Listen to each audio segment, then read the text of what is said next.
सोलापूर जिल्ह्यात मागील काही दिवसापासून तापमानात वाढ होत असून काही जिल्ह्यामध्ये उष्णतेच्या लाटेमधून पूर्वसूचना भारतीय हवामान विभागाच्या माध्यमातून वर्तवली जाते. उष्णतेमुळे मानवी आरोग्यावर परिणाम होऊ नये यासाठी प्रतिबंधात्मक उपाययोजना म्हणून उष्णतेच्या काळात उष्माघात होऊ नये म्हणून जिल्हा प्रशासनाच्या वतीनं काही सूचना निर्गमित करण्यात आल्या. पुरेसं पाणी पित राहावं. तहान लागलेली नसली तरीही अर्धा तासाच्या फरकानं पाणी प्यावं. घराबाहेर पडताना डोके झाकण्यासाठी छत्री, टोपी, पांढरा शेला आणि दुपट्ट्याचा वापर करावा. सूर्यप्रकाशापासून वाचण्यासाठी घरातले पडदे आणि झाडपांचा वापर करावा. हलक्या, पातळ, सच्छिद्र सुती, खादी, पांढऱ्या रंगाचे कपडे वापरावेत. प्रवासात आणि कामाच्या ठिकाणी मुबलक थंड पिण्याचे पाणी सोबत ठेवावे. शरीरातलं पाण्याचं प्रमाण कमी होत असल्यास ORS, घरगुती उपचार, लिंबू पाणी, ताक, लस्सी घ्यावं. घर थंड ठेवण्यासाठी पडदे, शटर, सनसेटचा वापर करावा. रात्री खिडक्या उघड्या ठेवाव्यात.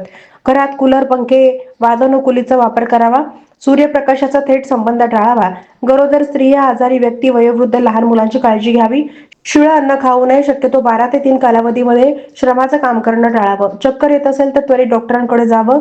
प्राणी, गुरे, जनावरे यांनाही सावलीत ठेवून त्यांना भरपूर पाणी प्यायला द्यावं.